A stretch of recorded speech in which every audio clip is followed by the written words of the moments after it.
함께 나누실 하나님 말씀은 마태복음 10장 16절부터 23절까지 말씀입니다. 마태복음 10장 16절부터 23절까지 말씀입니다. 신약성경 15면입니다. 마태복음 10장 16절부터 23절까지 말씀을 저와 여러분들이 한 절씩 교독하겠습니다. 보라, 내가 너희를 보냄이 양을 이리 가운데 보냄과 같도다. 그러므로 너희는 뱀같이 지혜롭고 비둘기같이 순결하라.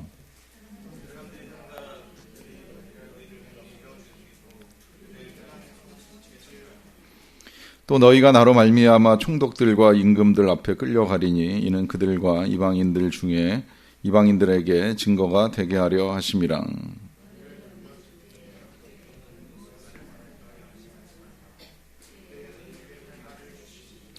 말하는 이는 너희가 아니라 너희 속에서 말씀하시는 이 곧 너희 아버지의 성령이시니라.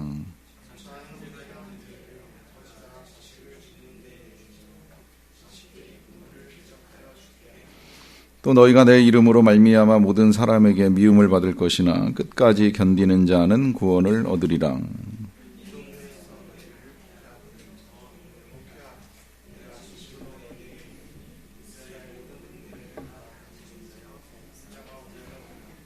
아멘. 제가 군대 입대하던 날에 그 집을 떠나던 아침 어머니께서 밥을 차려주시고 사라지셨어요. 그래서 아침 식사를 아버님과 둘이 하고 식사를 마치고 난 다음에 이제 아버님께 인사를 드리고 어머니께 인사를 드리고 이제 이 논산을 향해 가야 되는데 어머니가 안 보이시더라고요. 한참을 찾았습니다. 찾다가 보니까 그 아래층 이제 가게집 구석방 뒤에 숨어가지고 울고 계시더라고요. 좀 놀랬어요. 왜 우시나? 저는 형 둘이 다 이제 군대를 다녀왔고 제가 세 번째로 가는 거기 때문에 저희 어머니가 편안한 마음으로 저를 보내실 줄 알았는데 뜻밖이었어요. 세 번째 보내도 저런 반응을 보이시는구나. 이제 이런 생각을 하고 다녀오겠다는 말씀을 드리고 헤어지는 일이 있었는데 이제 그 어머니의 마음을 이해하는데 시간이 조금 걸렸습니다.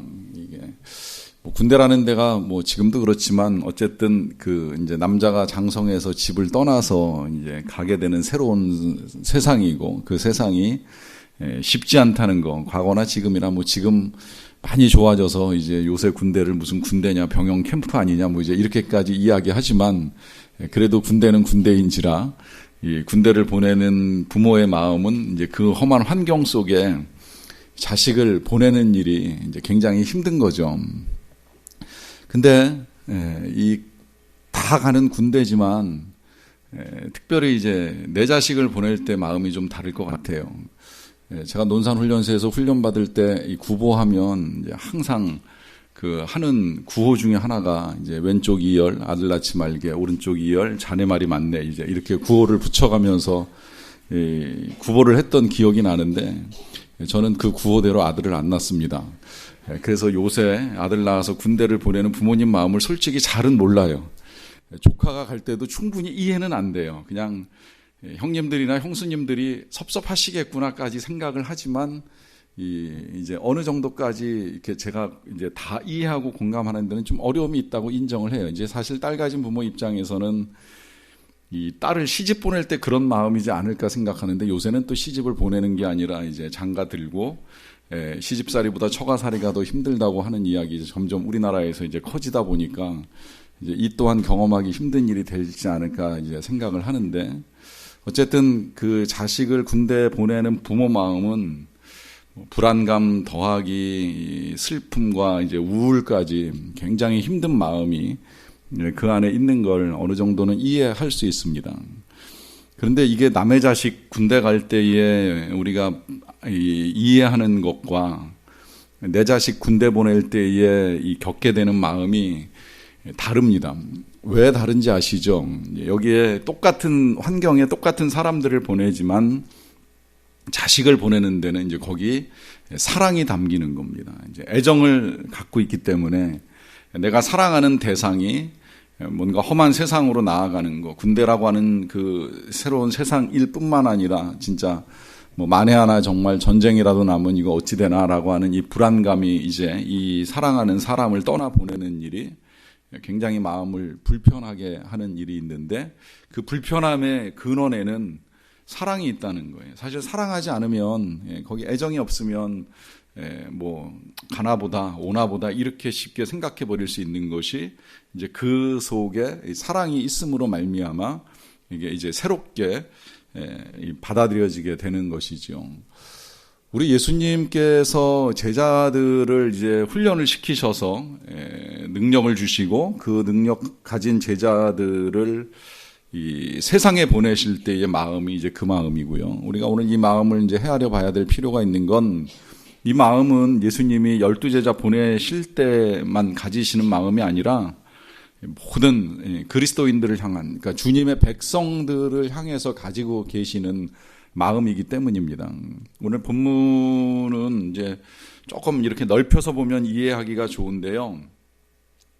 10장 전체만 봐도 좋고, 이제 조금 거기서 더 나아가서 보면 예수님이 그 백성들을 이제 이렇게 도와주시고 고치시는 이제 이 과정, 많이 고쳐주시고 복음을 전하시고 하는 이런 과정들이 이제 나오는데, 그 과정 중에 예수님의 마음을 뭐라고 표현을 하느냐면, 무리를 보시고 불쌍히 여기시니 이는 그들이 목자 없는 양같이 고생하며 기진하기 때문이라 라고 하는 말씀으로 예수님의 마음을 설명합니다. 그러니까 우리 예수님의 마음이 당시 이스라엘 사람들, 그리고 하나님을 알지 못하고 살아가는 사람들을 보는 마음이 마치 이 주인 잃어버린 양처럼, 어디 가서 뭘 먹어야 될지 모르는 양처럼, 자칫 잘못하다가 맹수한테 먹이가 되거나 물려 찢겨 죽을 수 있는 그런 양처럼 이제 불쌍하게 여기시면서 그들을 도와주고 고쳐주시고 복음을 전하시는 일을 하시는 거예요. 이제 그 가운데 12사도를 뽑으셨고, 그 12사도에게 이제 예수님께서 처음 이제 전도를 나갈 수 있도록 이제 명령을 내리시면서 권세를 더하여 주셨어요. 그리고 이제 어떻게 해야 되는지 이제 몇 가지 지침을 주셨는데, 그 지침 다음에 이제 하시는 말씀이 오늘 이 말씀입니다. 이 말씀이 오늘 말씀의 제목인 양과 일이라고 하는 이제 본문의 제목인데요. 자, 우리가 지금 비유를 이제 하나님의 나라라고 하는 주제로 계속 보고 있습니다만은, 이 하나님의 나라는 우리가 지난 시간에는 예수님이 중심이다라고 하는 말씀을 드렸고요. 예수님이 하나님 나라의 중심이신 거는 맞지만, 이 하나님의 나라는 이제 그 백성들이 나라의 국민이기 때문에 이 백성인 제자와, 그리고 사실 뭐 제자나 성도나 크게 다를 건 없지만 그 제자들의 삶에 대해서도 예수님은 언급을 하고 계신다는 거예요. 그럼 그 제자의 삶을 오늘은 이제 뭐라고 표현을 하느냐라고 했을 때, 그걸 양이라고 말씀하시고 이 양을 이제 이리 가운데 보낸다라고 하는 비유를 사용하고 계시는 겁니다. 뭐 그냥 너무 비유가 사실은 명백해서 자체로도 이해하는 데는 크게 어렵지 않아요. 그냥 진짜 부모가 자녀를 군대 보내는 게 양을 이리 가운데 보내는 것 같다 이렇게 표현해도 대충 이해는 되잖아요. 진짜 그런 마음이잖아요. 이 아이가 군대 가서 어떻게 잘 해낼 수 있을지, 고참들을 잘 견뎌낼지, 무슨 일을 겪을지, 그 마음이 이 양과 일이로 표현되기 때문에 비유 자체가 그렇게 어려운 비유는 이제 아니라고 하는 거예요. 그냥 우리에게 오는 느낌 그대로 이해를 하셔도 크게 어렵지는 않습니다. 그러나 이제 그렇게 보셔도 되지만, 오늘 이 비유의 독특성은 뭐냐면, 이 양과 이리가 보여주는 모습들 내지는 겪게 되는 일들에 대해서 이 말씀 이후에 예수님이 여러 가지로 계속 말씀을 하고 계신다는 거예요. 그걸 이제 저와 여러분들이 23절까지 읽은 겁니다. 그래서 뭐 쉽게 이해는 되지만 이제 그 뒤에 이어나가는 이 말씀들을 통해서 이 양과 일의 의미가 어떤 것인지를 조금 더 이제 깊이 있게 우리가 볼 수 있었으면 좋겠다라고 하는 생각을 하게 되는데요. 일단 우리가 양 그러면 제일 먼저 이제 알게 되는 양의 특성은 뭐예요? 이 양은 약함에 초점이 맞춰져 있습니다. 이 때때로 양이 우리가 이제 시편 23편을 볼 때나 아니면 이제 요한복음 10장의 양을 우리가 볼 때에 이해했던 양, 우리가 지난 가을이죠. 가을에 이 말씀잔치에서도 이제 양에 대해서 다시 배울 때에도 이 양의 특성이 그냥 단순히 약함이 아니라 뭐 어리석음도 있고 고집스러움도 있고 또 자기 멋대로 할 수 있는 것도 있고 해서 여러 가지 이제 양의 부정적인 측면이 있는데 이제 이 비유에서 가장 강하게 나타나는 이제 양의 특성은 약함이고요. 그 반면에 이리의 특성은 뭐예요? 강하다라고 하는 거예요. 그런데 이 강한 것이 그냥 강한 것이 아니라 늘 강한 것 자체는 나쁜 것이 아닌데 이제 강한 거가 악과 결합이 되면 이게 이제 문제가 되는 겁니다. 하나님이 우리에게 주신 능력은 다 중요하고 좋은 능력들인데 이 좋은 능력들이 이제 악과 연합을 하게 되면 이걸 이제 조금 나빠지면 꾀라고 이야기하고 꾀가 이제 조금 더 나빠지면 이제 영악하다 이제 이런 표현들을 통해서 얼마나 나빠질 수 있는지에 대한 이제 표현들을 이제 사용을 하게 되죠. 문제는 이제 이 이리가 아주 교활한데 이 교활함이 그 강함과 이제 결합이 되고 여기 특히 이 본문 그대로 표현을 보면 이 양은 단수고 이리는 복수예요. 그러니까 양 한 마리가 이제 이리들의 틈에게 던져지는 겁니다.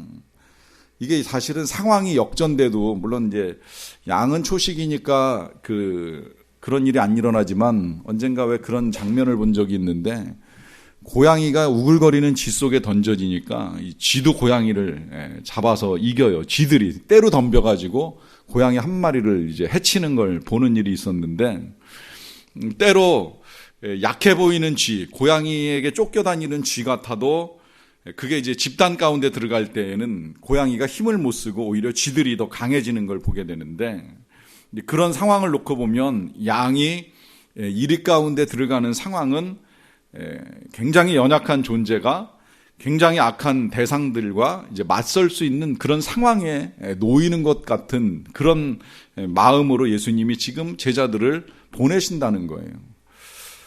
자, 이 상황을 이제 그 예수님이 그러면 이제 이런 의문부터 이제 가지게 되더라고요. 그럼 왜 보내시나? 굳이 그러셔야 되느냐?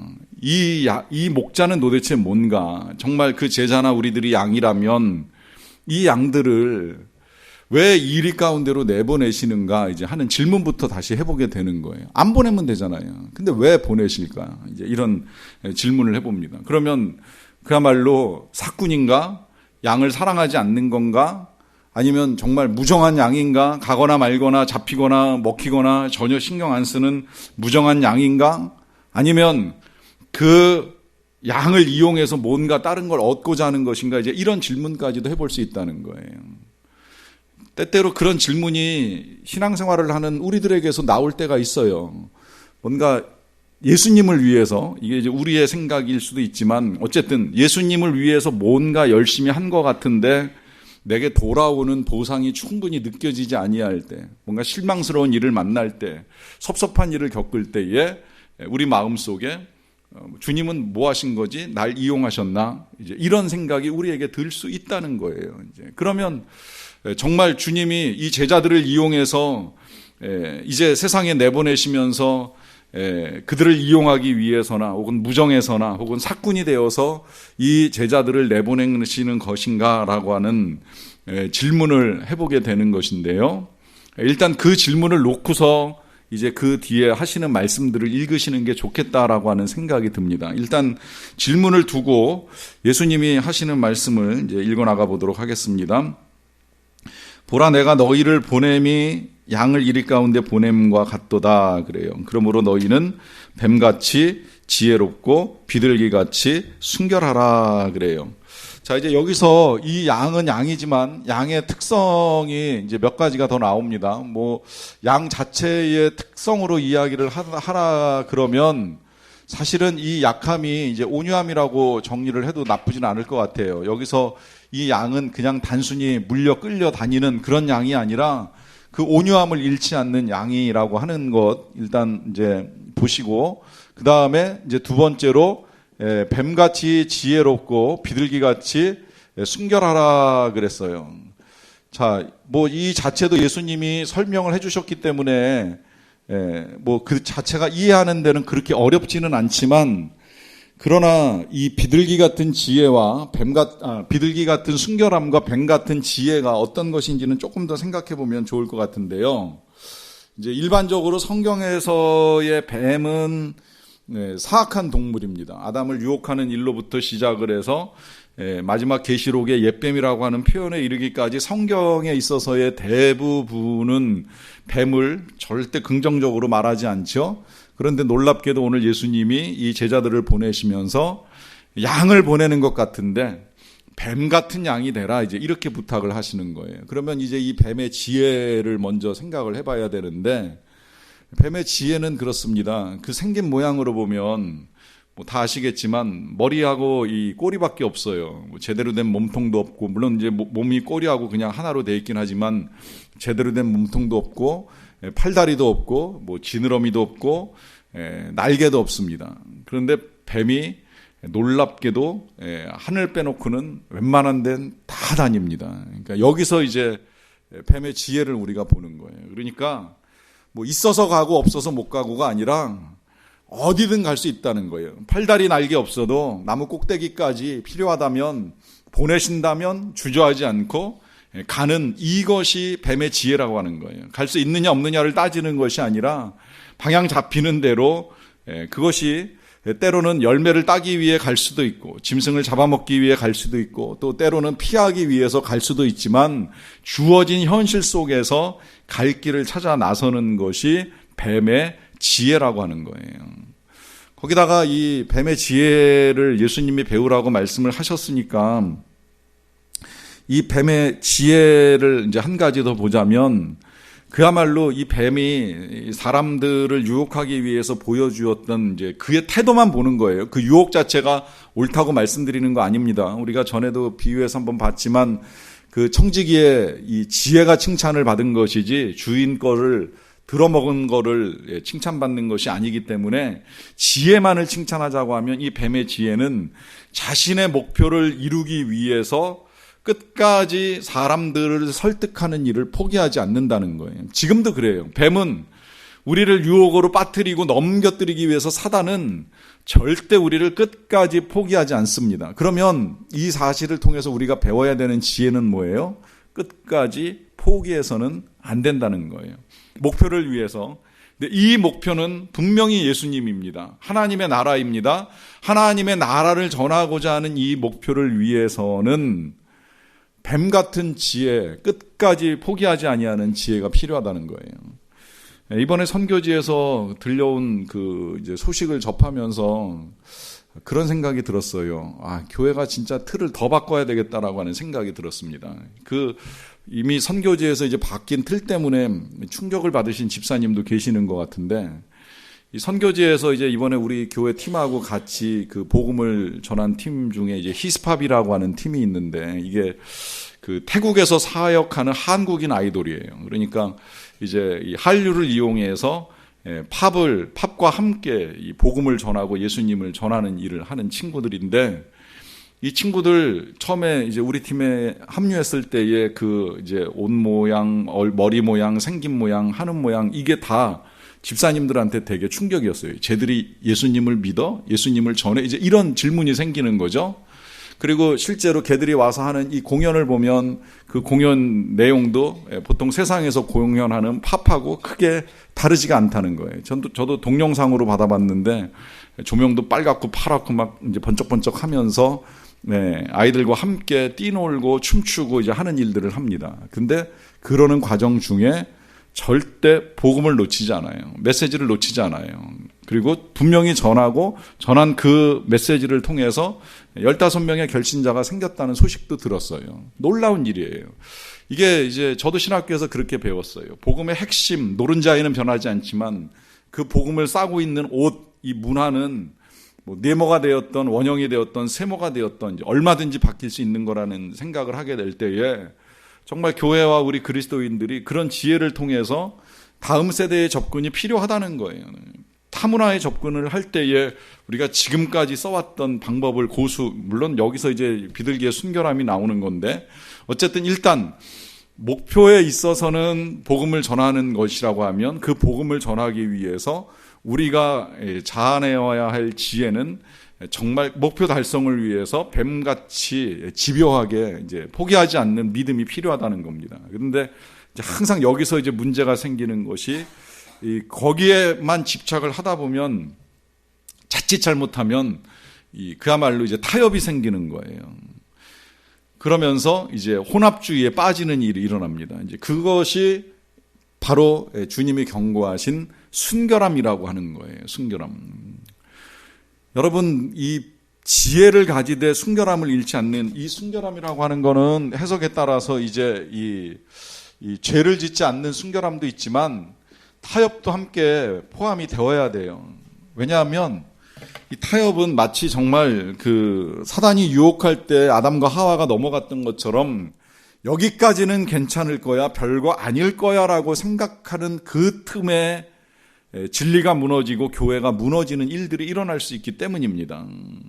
그 대표적인 예가 이제 일제시대 신사참배가 그랬어요. 이 신사참배가 계속해서 기독교인의 완강한 거부에 부딪히다 보니까 이제 어떤 타협안을 제시했냐면 이건 국민 의례다 이제 이렇게 제시를 한 거예요. 그러니까 거기에 넘어간 목사님들이 많아요. 나중에 목사님들이 이제 그걸 후회하는 거예요. 내가 왜 그때 그걸 동의했던가? 국민 의례라고 하니까 했었다. 나중에 보니까 그게 아니더라. 이게 참 부끄러운 일이었더라. 이제 이런 한탄을 하시는 거죠. 이제 그런 타협점에 있어서의 이 순결함을 말씀하시는 거예요. 그러니까 이 경계가 이제 참 어려워요. 사실은 문화적으로 우리가 예수님의 이름으로 춤추고 놀고 저는 그거 그렇게 나쁘게 생각을 하지는 않아요. 그러나 만약에 그 춤추고 노는 것만이 전부라면, 이것이 교회의 문화라면 이제 그건 또 아니라고 하는 것이죠. 이제 그러하기 때문에 이 둘 사이의 병행의 이제 중요성을 예수님이 말씀하시는 겁니다. 가장 나쁜 거는 이 뱀같이 불순하고 이제 비둘기같이 어리석은 거고요. 이제 그 다음에 이제 조금 이제 좋은 거는 이제 하나만 가는 건데 둘 사이의 균형을 절대 잃어서는 아니 된다는 겁니다. 지혜로우면서 순결해야 된다는 거예요. 참고로 이 비둘기의 순결함이 예수님 당시에 이제 이것을 순결로 표현하셨던 이제 또 하나의 이유는 뭐냐면 이게 노아의 홍수 사건하고 이제 연관이 있어요. 사실 오늘날 우리나라 사람들은 비둘기를 별로 이렇게 깨끗한 새라고 생각하지 않아요. 뭐 나가 보면 길거리 땅바닥에 떨어져 있는 온갖 쓰레기부터 시작을 해서 이제 사람들이 던져주는 더러운 걸 다 이제 먹는데, 이 이스라엘 사람들은 좀 우리랑 시각이 달랐던 게 뭐냐면 노아의 홍수 사건이 끝나고 방주에서 노아가 이 비둘기를 내보내잖아요. 비둘기가 갔다가 돌아옵니다.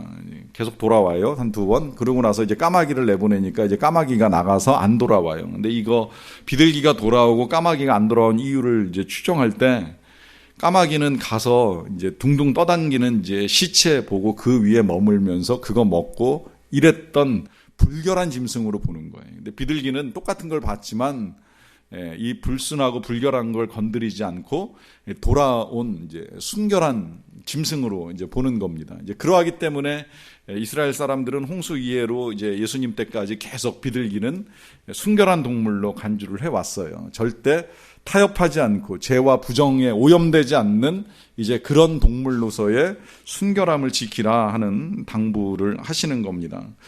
그런데 이것이 사실은 어려워요. 이제 왜 어려운지는 그 이후에 이제 이어지는 말씀 속에서 이제 보게 되겠는데요. 사람들을 17절입니다. 사람들을 삼가라. 그들이 너희를 공회에 넘겨주겠고 그들의 회당에서 채찍질하리라 그래요. 공회에 넘겨주고 회당에서 채찍질한다. 자, 이게 이제 이리가 양한테 이제 보여주는 태도라고 할 수 있겠는데요. 자, 뭘 하느냐면 넘겨주고 채찍질하고 하는 일을 합니다. 자, 이 일을 하는 사람은 여기 표현으로는 지금 이제 공회 사람들이고 회당 사람들이니까 이 공회는 사내들인 공회고 회당은 이스라엘 회당이니까 이 사람들은 결국은 다 하나님을 믿는다는 사람들이에요. 어떻게 보면 뭐 그냥 종교적 탄압이라 이렇게 이제 봐도 될 터인데 어쨌든 이스라엘 동족에게서 결국은 이것이 동족에게서 받는 탄압이 될 수도 있고 종교적인 탄압이 될 수도 있다라고 하는 거를 이제 예수님이 말씀하시는 거고요. 자, 그 다음에 18절로 넘어가서 보시게 되면 또 너희가 나로 말미암아 총독들과 임금들 앞에 끌려가리니 이는 그들과 이방인들에게 증거가 되게 하려 함이라라고 해가지고서 이제 어떤 일이 일어나냐면 끌어가는 일이 일어납니다. 누가 끌어가요? 총독과 임금들에게 끌려갑니다. 이것은 결국 동족은 아니라 타민족이겠죠. 당시의 기준으로 하면. 그리고 이 총독과 임금들로 봐서는 이제 정치적 탄압을 받을 수도 있다는 거예요. 결국에 우리의 복음이라고 하는 거는 이 종교적인 박해를 받을 수도 있고 정치적인 박해를 받을 수 있다는 것인데, 사실 이제 우리나라 같은 경우에는 아직까지는 이제 종교적, 정치적 박해가 그렇게 현저하게 드러나진 않았는데 앞으로는 이제 많이 노출될 것 같아요. 이제 정치적으로도 자꾸 이제 교회 활동을 제한하는 법안들이 만들어지고, 또 종교적으로는 지금 최근에도 이제 이단 신천지에서 또 이제 교회가 신천지를 이단으로 간주하는 것에 대해서 반박하는 이제 이 성명을 내고 또 그걸 이제 청와대에 청원하는 일까지 이제 종교적으로 이제 맞부딪히는 일이 일어나게 되는데, 이제 이런 일들이 있을 수 있다는 걸 예수님이 이제 미리 말씀을 하시는 거예요. 그래서 이런저런 종류의 이제 탄압들이 이제 일어나는 것을 경고합니다. 자, 그럴 때에 이제 예수님이 당부하시는 거 19절에서 조금 더 볼게요. 너희를 넘겨줄 때에 어떻게 또는 무엇을 말할까 염려하지 말라. 그때에 너희에게 할 말을 주시리니. 그래요. 자, 여기서 양이 취해야 될 또 하나의 특성이 한 가지가 나옵니다. 그건 뭐예요? 염려하지 말라는 거예요. 염려하지 말라는 건 두려워하지 말라는 겁니다. 두려워하지 말라는 건 뭐예요? 담대하라는 거예요. 담대하라.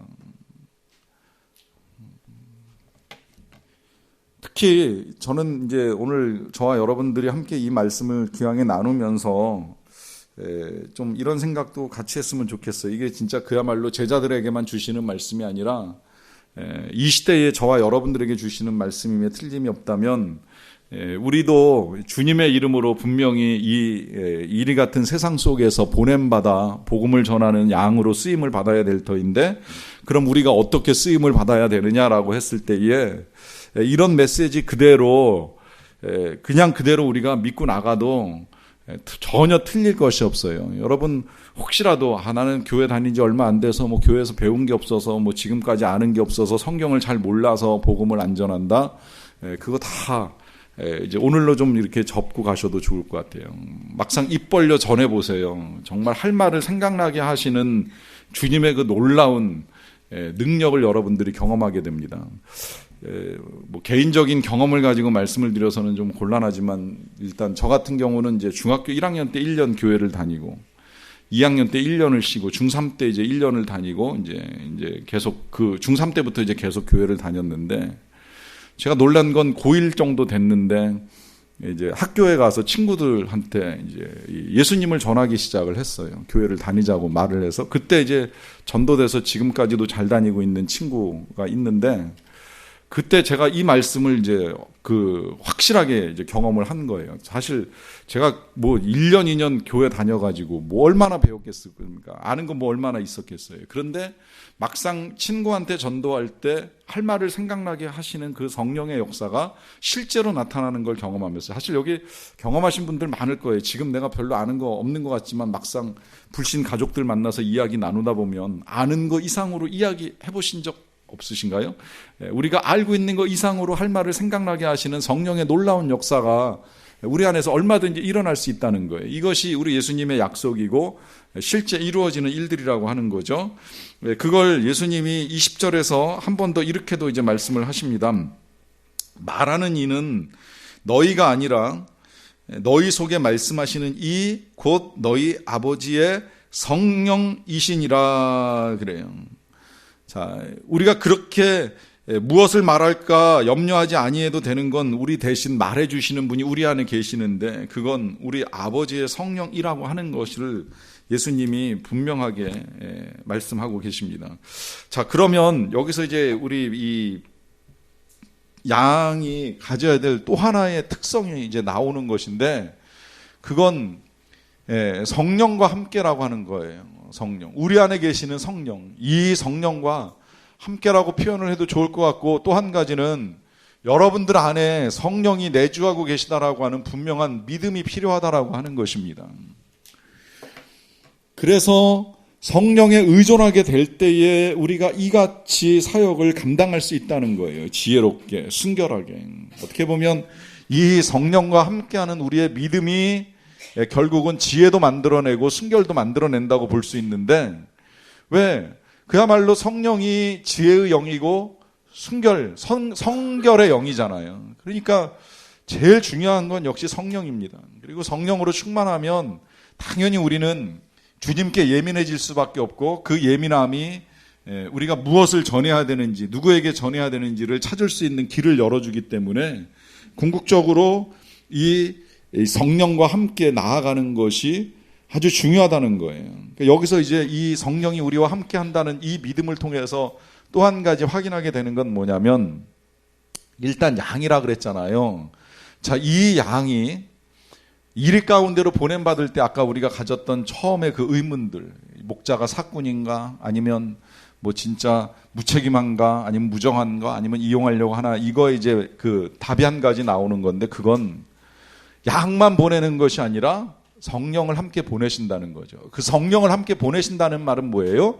예수님도 함께 가신다는 거예요. 결국 이 양은 이 마태복음 10장 넘어 9장에서는 목자 없는 양같이 기진하며 줄인 양이 아니라 목자를 만난 양입니다.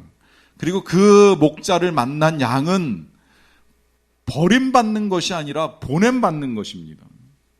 이 보냄받을 때에는 양만 보내고 목자는 도망가는 목자가 아니라 함께 가는 목자예요. 양과 함께 가시는 귀한 목자입니다. 이 목자 되시는 예수님이 성령으로 함께 가시고 함께 말씀하실 터이니 아무것도 염려하지 말라, 두려워하지 말라, 이제 이런 당부를 하시는 거예요. 당부가 그 뒤에 좀 더 이어집니다. 마태복음 10장 21절 말씀입니다. 장차 형제가 형제를, 아버지가 자식을 죽는 데에 내주며 자식들이 부모를 대적하여 죽게 하리라 라고 하면서 형제가 형제를, 또 자식들이 부모를 대적하여 죽게 하는 일이 있을 수 있다는 거 말씀하세요. 자, 여러분 이제 요 표현이 이제 우리가 여기서 이제 지혜로운 이해가 좀 필요한데, 사실 복음이 전파되는 곳에는 갈등이 일어나는 게 맞습니다. 왜냐하면 어디나 복음이 다 환영을 받는 건 아니었었기 때문에 그래요. 실제로 예수님 자신도 이 땅에 오셨을 때에 환영하는 동방박사와 목자들이 있었던 반면에 예수님을 죽이기 위해서 쫓아다닌 헤롯, 그 다음에 빌라도, 가야바, 이제 이런 사람들 있었던 것처럼 복음은 모든 사람들한테 환영받지 못해요. 마치 하나님이 지금도 환영하는 백성이 있는 반면에 하나님을 거절하는 사람들이 있는 것처럼 복음은 그런 일들이 일어나는데, 그런 일들이 일어나다 보니까 어떤 일이 생기냐면 갈등이 생깁니다. 근데 이 갈등이 형제와 형제 사이에, 아버지와 자식 사이에, 자식이 부모에게 이제 이 갈등으로 나타나는데, 이걸 이제 여기서 대적이라고 표현을 했잖아요.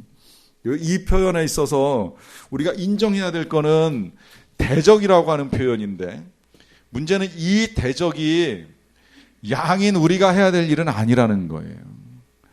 이거는 이리가 하는 일입니다. 그러니까 이 말은 무슨 이야기가 되는 거냐면, 우리가 대적받을 수 있다는 거예요. 우리가 복음을 전하면서 박대받을 수 있다는 겁니다. 핍박도 받을 수 있고요, 어려움을 겪을 수 있다는 거예요. 그러나 우리가 굳이 싸우려고 할 필요는 없어요. 그건 예수님이 우리에게 그대로 보여주신 거예요. 그야말로 이제 예수님이 보여주신 그대로 따라가면 아무 문제가 없는데, 우리 예수님이 십자가에 달리실 때야말로 진짜 어린 양, 하나님의 어린 양이 이리 가운데 던져져 가지고 이리저리 끌려다니면서 재판받고 채찍맞고 십자가에 달리시기까지 하는 일이 있으셨잖아요. 그런데 그 와중에 사람들은 예수님을 대적해도 예수님은 사람들을 대적하지 않습니다. 맞서 싸우지 않습니다. 그러니까 여기서 이제 우리가 이런 오해를 피해가야 되는 거예요. 갈등은 일어나지만 그 갈등 가운데 우리가 분노하고 싸워야 될 이유는 없다는 겁니다. 대적은 그들의 일의 몫이고 우리는 그 대적 가운데에 성령님과 함께 나아가는 믿음이 더 필요하다라고 하는 의미가 되는 거죠. 여기에 이제 또 나아가서 22절 볼게요. 또 너희가 내 이름으로 말미암아, 이 표현도 이제 자주 나오는 표현인데 하나 우리가 그냥 지나쳐 왔어요. 자, 결국 우리가 겪는 이 모든 일들은 주님의 이름으로 말미암아 겪는 거고 주님 때문에 겪는 거예요. 어떤 일까지 겪느냐면 모든 사람에게 미움을 받는다 그래요. 결국은 사람을 미워하는 이 일도 누구의 일이에요? 일의 일이에요. 악인의 일이라는 거예요. 그러나 그 미움을 받는다고 해서 우리가 보여줘야 될 반응은 무엇이냐라고 했을 때 맞서 싸우는 것이 아니라 뭘 하라고 지금 당부를 해요? 끝까지 견디어라 그래요. 끝까지 견디어라. 뭘 요구하시는 거예요?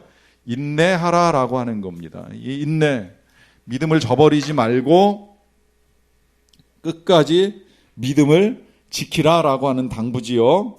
자, 그렇게 되면 이제 무엇을 주시느냐라고 했을 때에 그렇게 끝까지 견디는 자는 구원을 주시리라 그래요. 자, 요 구원, 어떻게 보면 이 구원이라고 하는 표현이 굉장히 귀하고 큰 은혜인데도 불구하고 이 모든 일들을 이렇게 이 모든 일의 일들을 감당하면서 끝까지 견뎌가지고 얻는 것이 구원이라고 하는 표현으로 사용이 되니까 그냥 제가 이제 교만하게도 이거 조금 약한 표현처럼 그런 느낌이 조금 들었어요. 사실 이 구원 자체도 굉장히 큰 거지만 이 구원의 느낌을 우리가 조금 더 강하게 하기 위해서 필요한 건 승리를 주신다라고 하는 겁니다. 무슨 승리예요? 궁극적 승리예요. 그 궁극적 승리는 어떤 승리예요? 양이 이리에 의해서 멸망당하지 않는 승리예요. 표면적으로는 이리가 양을 이길 것 같고 양이 이리에게 잡히는 것 같지만 그러나 궁극적으로는 이리가 멸망하고 양은 구원을 통해서 멸망하지 아니하는 생명의 승리를 경험하게 해 주시겠다라고 하는 그런 약속을 지금 해 주시고 계시는 겁니다. 그래서 이 양을 보내는 목자가 절대 사꾼이 아니고 또 무책임한 목자가 아니라는 걸 우리에게 보여주시고요. 그러는 중에요. 하나를 또 당부하세요. 뭐냐면 이 동네에서 너희를 박해하거든 저 동네로 피하라 그래요. 자, 요게 이제 지금까지 우리가 읽어왔던 거하고 조금 이제 상치되는 듯한 느낌이 있어요. 지금까지는 뭐 넘겨주고 뭐 끌려가고 이제 하는 여러 가지 어려움들을 겪는데 여기서는 또 갑자기 피하라 이러면서 여기서 박해하면 저쪽으로 피하라 그래요. 이제 이것도 우리가 정말 순결한 지혜가 필요한 이제 영역인데요. 여러분, 우리가 순교를 안 당해도 되는 상황에서 순교를 자처하는 걸 지혜롭다고 말할 수는 없습니다. 피해갈 수 있는 상황에서는 피해야 돼요. 근데 이 피하는 거를 난 예수 안 믿어. 난 안 믿을 거야. 이제 이런 걸 가지고 말씀드리는 거 아닌 줄 아시죠? 타협적으로 피하라고 말씀드리는 거는 아니라는 거예요. 때로는 왜냐하면 왜 피하는 게 필요한지부터 말씀을 드릴게요. 왜 피하는 게 필요하냐면 내가 지금 일부러 억지로 순교하려고 애쓰지 않으면 내가 살아서 전할 수 있는 기회가 훨씬 더 많은데 굳이 내가 피할 수 있는 그 상황을 피하지 못하고 순교해버리면 그 전할 수 있는 기회를 잃어버리면서 이 귀한 내 생명까지 이제 낭비하는 결과를 가져. 이거 이렇게 이해하시면 제일 쉬워요. 여러분들은 혹시 이제 내가 그러고 보니까 선교지, 우리 다니는 선교지가 그렇게 이제 불결한 데가 많지 않아가지고 당부하는 일이 그건 별로 당부 안 했는데 예를 들어 이제 아프리카 뭐 아주 이제 험한 오지 같은 데 가서 이렇게 선교하시는 분들이 계시면 제가 당부하는 것 중에 한 가지가 손 자주 씻으라는 부탁을 해요. 물티슈로 씻던 뭐 이 세정제로 씻던 간에 손을 자주 씻어라. 왜냐하면 이제 그런 데 가면 더러운 사람들을 많이 만지게 됩니다. 그리고 만져줘야 돼요. 주님의 사랑을 전하기 위해서 만져주고 이제 이 스킨십을 해야 되는 일들이 있어요. 그러나 그 스킨십이 끝나고 그 사람들과의 공간에서 분리가 되면 뭐 차를 타든지 아니면 그들이 떠나고 나든지 아니면 우리가 이제 다른 공간으로 옮기게 되면 반드시 빨리 손을 씻으라는 이야기를 합니다. 왜 그렇겠어요? 사랑을 표현하는 건 좋은 일이지만 그거 표현하고 하나님이 지켜주실 거야 라고 하는 이 나의 잘못된 믿음이 나로 하여금 감염되고 병이 들게 하면 매번 와서 나누어주고 도와주어야 될 주님의 사랑을 그 해로 끝내버릴 수도 있는 거예요. 그러니까 우리가 선교지를 가면서도 예방약 먹고 손 씻고 최대한 하는 건 뭐냐면 그 얘기 있잖아요. 한비아 씨가 본인도 이제 지금 제가 여러분들에게 말씀드린 이런 걸 굉장히 철저하게 생각하는데 그 이유가 뭐냐면 한 번 빵 주러 갔다가 영영 못 주고 오는 일이 생길 수 있다는 거예요. 이 일은 잘 생각하셔야 돼요. 내가 한 번 선교 나가서 괜히 쓸데없는 이 용기 아닌 용기 만용을 부리다가 내 몸에 문제 생기거나 내 신변에 이상 생기면 지속적으로 나가서 전할 수 있는 기회를 잃어버리는 거죠. 그러니까 경우에 따라서는 피해야만 되는 상황이 있다는 거예요. 특히 성경은요, 때때로 피하라는 명령을 생각보다 많이 하는 거 알고 계시죠? 소돔과 고모라가 멸망할 때 하나님이 롯의 가족들을 끌어내시면서 피하라고 말씀하세요. 때때로 그렇게 피하라고 요청하시는 일이 일어나요. 이스라엘 백성들이 멸망할 때 하나님이 이 선지자들을 통해서 하신 말씀 가운데 바벨론으로 피하라 그러셨어요. 여기 있으면 망한다. 여기 있으면 죽는다. 그 요청을 듣고 떠나간 사람들은 살아서 다시 돌아오는데 돌아와서 다시 하나님 믿는 신앙을 지켜나가는데 아니야 괜찮아 무시하다가 예루살렘에서 믿음도 못 지키고 무너지는 사람들이 생각보다 많다는 거예요. 때로 피하라 그래요. 예루살렘 교회 핍박 가운데 그 끝까지 버틴 것이 아니라 이 교회가 핍박이 거세지니까 하나님의 말씀에 따라서 사마리아로 일단 옮겨갑니다. 옮겨가서 교회를 부흥시키고 옮겨간 교회가 또 안디옥으로 건너가고 이 안디옥 교회에서 선교사를 세워가지고 이제 열방으로 복음이 뻗어나가기 시작을 하는데 경우에 따라서는 하나님이 피하라고 하실 때가 있어요. 물론 거기서 죽으라고 하시면 죽을 수밖에 없는 게 우리의 삶이지만 그러나 안 죽어도 되는 상황까지 맞서서 가는 것이 지혜롭지 않다라고 하는 걸 지금 예수님이 말씀하시는 거고요. 이제 그러는 중에 결론입니다. 마지막 23절의 끝자락입니다. 내가 진실로 너희에게 이르노니 이스라엘의 모든 동네를 다 다니지 못하여서 인자가 오리라 그래요. 자, 이 제자들이 이스라엘을 다 다니기도 전에 예수님이 오신다는 이 말씀이 이제 혼동이 되어서 이 제자들은 당시에 정말 예수님이 곧 오시겠지라고 이제 기다리는 시간을 보냈고요. 지금도 우리에게 이제 의문이 남는 건 이렇게 오시기라고 말씀하신 예수님이 왜 아니 오시는가 하는 이제 의문을 갖게 되는 일이 있습니다. 그러다 보니까 이제 여러 가지 해석이 나오게 되는데 그 해석 가운데에는 그야말로 이스라엘이 다 복음화 되어야지 오시는 거 아니냐. 그러나 아직 이스라엘은 다 복음화 되지 않은 것이 아니냐. 이제 이렇게 해석을 하는 경우도 있고요. 또 제가 최근에는 그런 해석도 보게 됐어요. 이 인자가 온다는 건 하늘에서 땅으로 오는 것이 아니라 땅에서 하늘로 오시는 거 아니냐. 이제 이렇게 보는 해석도 있더라고요. 그러니까 땅에서 하늘로 온다는 건 예수님이 드디어 이제 땅의 일을 다 끝내시고 그 왕권을 취하셔서 이제 다시 하나님 나라의 왕으로 등극하시는 사건이 인자가 임하시는 거 아니겠느냐 이제 이렇게 이제 보는 해석인데요. 저는 그런저런 해석을 떠나서 우리 예수님의 말씀의 의도를 이렇게 생각을 해보면 이 인자의 오심이 지금 예수님이 이렇게 말씀하신 것 같이 긴박하게 제자들에게나 우리에게 전달되지 않으면 인간의 속성상 우리가 감당해야 될 이 모든 일들을 자꾸 미루게 됩니다. 언제 봐서 기회가 닿으면 시간 있을 때 이런 식으로 미루는 일들이 계속될 수밖에 없다는 거죠. 주님은 이 말씀을 통하여서 제자들에게나 우리들에게나 분명히 이렇게 말씀하고 계시는 겁니다. 인자는 오신다. 반드시 오신다.